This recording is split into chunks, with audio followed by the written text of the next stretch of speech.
ரெண்டாவது, என்னுடைய எலெக்ஷன் வந்து எனக்கு ஒரு பெரிய விஷயமாவே தெரியல. ஏன்னா அது ஜனங்களே பார்த்துக்கிட்டாங்க. நான் ஒன்றுமே பண்ணல. 15 நாள் தான் வந்தேன். அங்கே அது அப்படியே போயிடுச்சு. நான் பெருசாக அதுக்கு எதுவுமே பண்ணலை. அதனால என்ன சாதனை நாயகன்லாம் சொல்கிறாங்க. சாதனையெல்லாம் நான் ஒன்றுமே பண்ண கிடையாது. ஜனங்க தான் பண்ணாங்க. அது சாதனையெல்லாம் நான் ஒன்றுமே பண்ண. நான் போய் இருந்துட்டு வந்தேன். அங்கே ஏஜி சிதம்பரம் இருக்காரு, இனாமுல்லா ஹசன் இருக்காங்க. இவங்கெல்லாம் சேர்ந்து தான் அந்த எலெக்ஷனை பார்த்தாங்க. ஆனால் தமிழக மக்களுடைய அரசியல் புரிதலை நாம் பாராட்டியே ஆக வேண்டும்.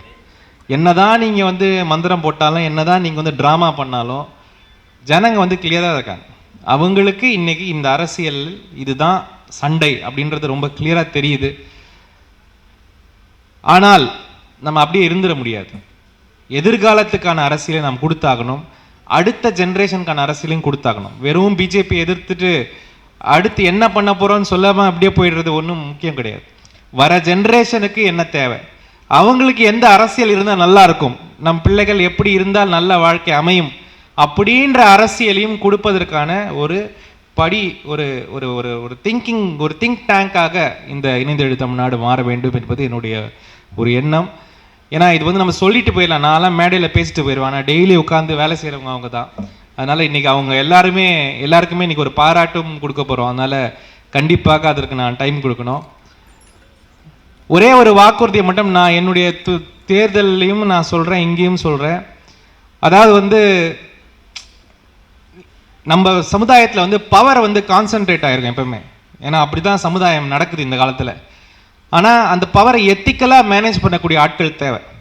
பவர் கையில் வந்தோன்னே ஆடக்கூடிய ஆட்கள் இருந்தால் வேலை காக்காது. பவர் கையில் வரும்பொழுது அதை எத்திக்கலாக எப்படி மேனேஜ் பண்ணக்கூடிய ஆட்கள் வரணும் ஆட்சிக்கு, பொறுப்புக்கு. அதற்கு இன்னும் கூட நிறைய இளைஞர்களை மெயின் ஸ்ட்ரீம் பாலிடிக்ஸில் கொண்டு வரணும். சமூக அரசியலையும் தாண்டி இந்த தேர்தல் அரசியலுக்கும் கொண்டு வரணும். அது எந்த கட்சியாக இருந்தாலும் சரி, எந்த இதுவாக அரசியலமைப்பு சட்டத்தை ஏற்றுக்கொள்வோர் எந்த கட்சியாக இருந்தாலும் நமக்கு ஓகே தான். ஆனால் அந்த இடத்தில் அந்த பவரை மேனேஜ் பண்ணுறதுக்கு நல்ல இளைஞர்களை, நல்ல எண்ணம் கொண்டவர்களை உள்ளே கொண்டு வரணும். இளைஞர்கள்னால் நான் வெறும் ஆண்களை சொல்வேன்னு கிடைக்காது, இல்லை, எல்லா விதமான ரெப்ரசன்டேஷனும் அங்கே இருக்கணும். ரெப்ரசன்டேஷனாக இருக்கிறது தான் என்னை பொறுத்த வரைக்கும் ஒரு அருமையான ஒரு விஷயம். அதுதான் நம்ம பாராட்ட வேண்டிய ஒரு விஷயம், பாடுபட வேண்டிய விஷயம். இன்றைக்கி வந்து தமிழகத்து மேலே கண்டினியூஸாக ஒரு அட்டாக் நடக்குது. அதை வந்து எப்படியாவது அடக்கணும், எப்படியாவது வந்து இந்த நாட்டுடைய, நீங்கள் பார்த்தீங்கன்னா என்ன நார்த் இந்தியாவிலலாம் கேட்டாங்க, என்னங்க மோடி போய் இவ்வளோ பெரிய ஆரவாரமாக இருக்குது தமிழ்நாடு மோடி போனாலே அப்படின்ட்டு. நான் சொன்னேன், எங்கள் ஊரில் அப்படிலாம் எதுவுமே இல்லையே. இல்லை, டிவிலெல்லாம் அப்படி காட்டுறாங்க அப்படின்னா.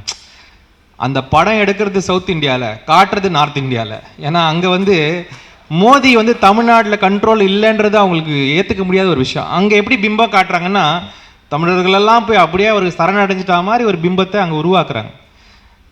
ஸோ அந்த மாதிரி வெறும் படத்தை மட்டுமே நம்பி, வெறும் இந்த ட்ராமாக்களை மட்டுமே நம்பி ஒரு அரசியல் சித்தாந்தம் நடந்து கொண்டிருக்கிறது. இன்னும் கூட சொல்லப்போனால், நான் தான் அந்த பிபிசியில் தமிழில் பேச கூப்பிட்டாங்க, பிபிசி தமிழில். நான் சொன்ன விஷயத்தை பார்த்து பிபிசி ஹிந்தியில் கேட்டாங்க, நீங்கள் ஹிந்தி பேசுவீங்களா அப்படின்னு. நீங்கள் எது கொடுத்தாலும் நான் பேசுவேன், நீங்கள் கொண்டு வாங்க அப்படின்னு. பிபிசி ஹிந்திலையும் அடித்து ஒரு இன்டர்வியூ அடித்து விட்டேன். அது தமிழை விட நிறைய போயிடுச்சு வியூ. அங்கே இருக்கலாம் பயங்கரமாக, ஆஹா இது என்ன, இது தமிழ் பயங்கரமாக, இது புது விதமான இதாக இருக்கே அப்படின்னு. ஏன்னா நீங்கள் இந்த அரசியல்லாம் பேசவே கிடையாது. சனாதனம் நாங்கள் ஒரு வார்த்தையை சொன்னாலே நீங்கள் பதறீங்க. நாங்கள்லாம் ரொம்ப வருஷமாக இந்த வார்த்தையை பேசிகிட்டு இருக்கோம், இந்த ரொம்ப வருஷமாக இதை எடுத்து போராடிட்டு இருக்கோம். அதனால் நம்ம போராட்டமே வந்து ஒரு சமத்துவத்துக்கான போராட்டம். எதை எதிர்த்து கூட இல்லைன்னு வச்சுக்கோங்களேன், ஒரு சமத்துவத்துக்கான போராட்டம். இந்த சமத்துவத்தை உருவாக்கி கொடுத்தது அரசியலமைப்பு சட்டம் தான்.